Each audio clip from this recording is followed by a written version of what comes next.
आता या आम्ही जागे नसतो तर अर्धा महाराष्ट्राचा सातबारा देवेंद्र फडणवीस आणि कंपनीनं गौतम अडाणीच्या नावावरती करून टाकला असता।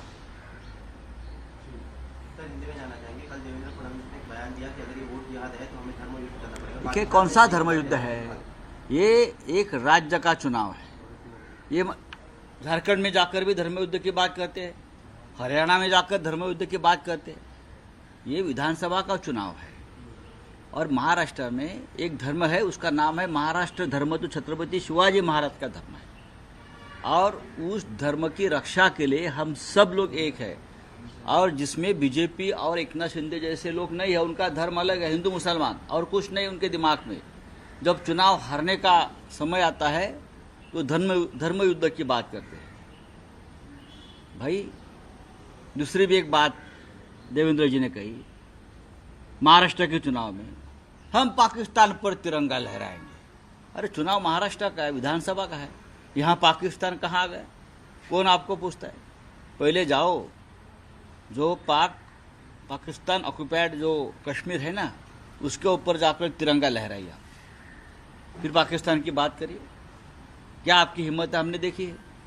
चाइना घुस गया है लद्दाख में, हमारी ज़मीन खा गया है, उस ज़मीन पर जाकर तिरंगा लहराइए। आप जाइए वहाँ, और भी जगह है मणिपुर जैसी जहाँ प्रधानमंत्री आप तक जाकर तिरंगा नहीं लहरा पाए हैं, वहाँ जाकर आप तिरंगा लहराइए। कश्मीरी पंडितों की घर वापसी करिए। ऐसे बहुत से वादे आपने किए हैं, संविधान की रक्षा कीजिए। कौन सी धर्म युद्ध की बात आप करते हो? आपको क्या धर्म के बारे में मालूम है? आप तो धर्मद्रोही है। एक राष्ट्र धर्म है, एक महाराष्ट्र धर्म है, जिसके लिए हम लोग जान देने को तैयार है। सिर्फ चुनाव आते हैं तो धर्म युद्ध की बात करने वाले में हम लोग नहीं है। किसी ने उसका उपचार करना चाहिए, जांच करनी चाहिए, ये लोग क्या बोल रहे हैं। चुनाव आते हैं तो धर्म युद्ध की बात करते हैं। हाँ,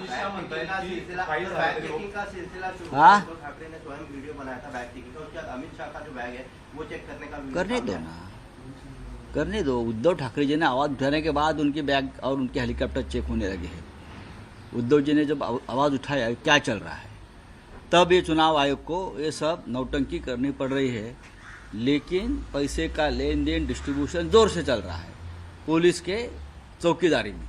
तो वही इलेक्शन कमीशन इलेक्टोरल बॉन्ड जो चल रहा है, किस तरीके से देना चालू, उस पर कुछ बातचीत कर रहे हैं। ठीक है, जो भाषण है उसमें कोई ऑप्शन नहीं रहा है। अमित शाह म्हणतात वक्फ बोर्डाचा कायदा काही करून रद्द करू, महाराष्ट्रातल्या मुस्लिमांना आरक्षण देऊ देणार नाही। यही तो बात है ना, चुनाव में सब मुद्दे खत्म हो गए हैं, विकास पर बात करो। टाटा एयरबेस का जो प्रोजेक्ट है महाराष्ट्र से गुजरात में कैसे आ गया, उस बारे में बात करो अमित शाह जी। जहां नागपुर में 10,000 लोगों को रोजगार मिलने वाला था, 30,000 करोड़ का इन्वेस्टमेंट होने वाला था, ये टाटा एयरबस प्रोजेक्ट, आप उसके बारे में हमें महाराष्ट्र को बताइए।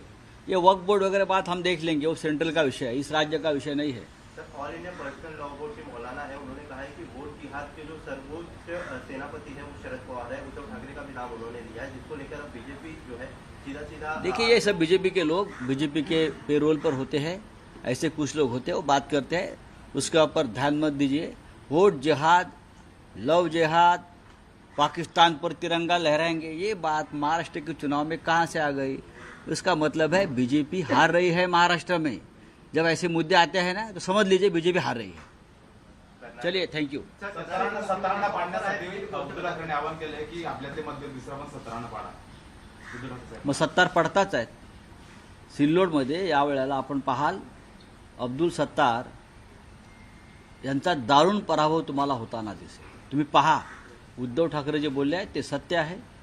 अब्दुल सत्तारसारखे लोक जे कधीच कोणाचे नसतात, कोणत्या पक्षाचे, कोणत्या नेत्याचे, कोणत्या विचाराचे नसतात, त्या अब्दुल सत्तारासारख्या लोकांचा संपूर्ण महाराष्ट्रामध्ये आपल्याला पराभव होताना दिसेल। एक प्रश्न आहे की 17 तारखेला म्हणजे उद्या बाळासाहेबांच्या स्मृतिदिनी शिवसेनेची सभा होणार आहे का?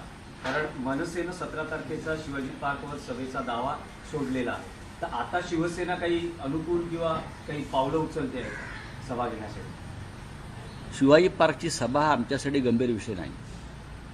त्या सभेसाठी मनसेनं मागणी केली होती ती तारीख, आमचं असं म्हणणं होतं की हिंदू हृदय सम्राट बाळासाहेब ठाकरे यांचा स्मृतिदिन त्या दिवशी आहे. लाखो लोक त्या ठिकाणी येतील.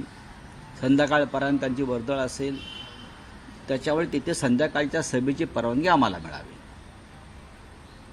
पण आम्हाला प्रशासनानं परवानगी दिली नाही. 1 दिवस आधी म्हणे काहीतरी 12 तास आधी या लोकांनी परवानगी मागितली. त्याच्यामुळे आम्ही बाळासाहेबांचा स्मृतिदिन आहे, वाद नकोत. आम्ही BKCमध्ये आमच्या सभेची तयारी सुरू केली आणि आमची सभा, सांगता सभा जी आहे मुंबईतली सगळ्यात मोठी, ही 17 तारखेला सायंकाळी 6 वाजता माननीय उद्धव ठाकरे यांच्या प्रमुख उपस्थितीमध्ये BKCलाच होणार. शिवतीर्थावर आमची सभा आता होणार नाही. ज्या कोणाला करायची आहे ती करू द्या. सभा का रद्द झाली मला माहीत नाही. कोणीतरी असं मला सांगितलं की मनसे प्रमुखांची प्रकृती बिघडलेली आहे. त्यांची प्रकृती बिघडल्यामुळे ते सभा घेणार नाहीत. मी त्यांच्या प्रकृतीला आराम पडावा अशी ईश्वराकडे प्रार्थना करतो. पण राऊतसाहेब, ही जी सभा आहे BKC होते ती शिवसेना युबीटीची असेल की महाविकास आघाडीची? ही शिवसेना माननीय उद्धव ठाकरे यांची असेल.